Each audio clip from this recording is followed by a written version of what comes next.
नमस्कार मित्रांनो, स्वागत आहे आपल्या सचिन सिन्फो या यूट्यूब चॅनलवर. बघा मित्रांनो, 2 सप्टेंबर 2025 रोजी महाराष्ट्र शासनाने मराठा समाजाच्या मागण्यांच्या अनुषंगाने एक जी-आर काढलेला आहे. बघा, आपण या जी-आरबद्दल आज पाहणार आहोत. बघा, जी-आरमधील मराठा समाजाच्या शासनास प्राप्त झालेल्या मागण्या विचारात घेऊन सदर मागण्यांवर चर्चा करून निर्णय घेण्यासाठी माननीय मंत्री जलसंपदा, गोदावरी कृष्णा परिविकास महामंडळ यांच्या अध्यक्षतेखाली 2/9/2025 रोजी बैठक आयोजित करण्यात आली होती. या बैठकीमध्ये खाली काही शासन निर्णय घेण्यात आले. बघा, आपण ते पाहूयात. जसे की मराठा आरक्षण आंदोलनामध्ये मृत्युमुखी पडलेल्या व्यक्तींच्या वारसांना आर्थिक मदत व नोकरी देण्याबाबतची प्रलंबित राहिलेली कारवाई तातडी करण्याबाबतचे निर्णय यावेळेस घेण्यात आला. दुसरा निर्णय बघा मित्रांनो, गृह विभाग शासन निर्णय 20/9/2022 प्रमाणे मराठा आंदोलकावरील जे गुन्हे नोंदवण्यात आले होते ते उर्वरित प्रक्रिया सप्टेंबर 25 पर्यंत अखेरपर्यंत जे नोंदवलेले गुन्हे आहेत ते परत घेण्याबाबतचा यावेळेस ठराव या जी-आरमध्ये मांडलेला आहे.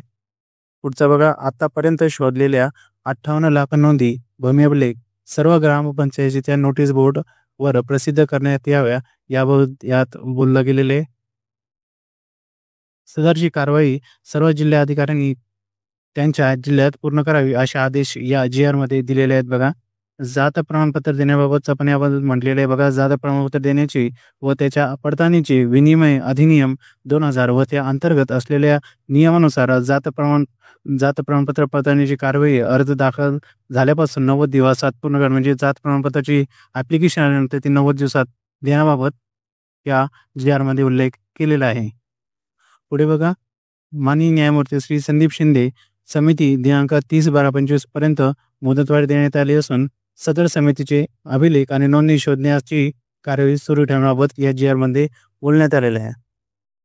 बघा, अशा प्रकारचा जी-आर आहे ज्याच्यामध्ये आंदोलकांना झालेल्या गुन्हे असतील, मराठा जात प्रमाणपत्र असेल किंवा आंदोलक जे मृत्युमुखी पडले आहेत त्यांना आर्थिक मदतीचा उल्लेख असेल या जी-आरमध्ये केलेला आहे.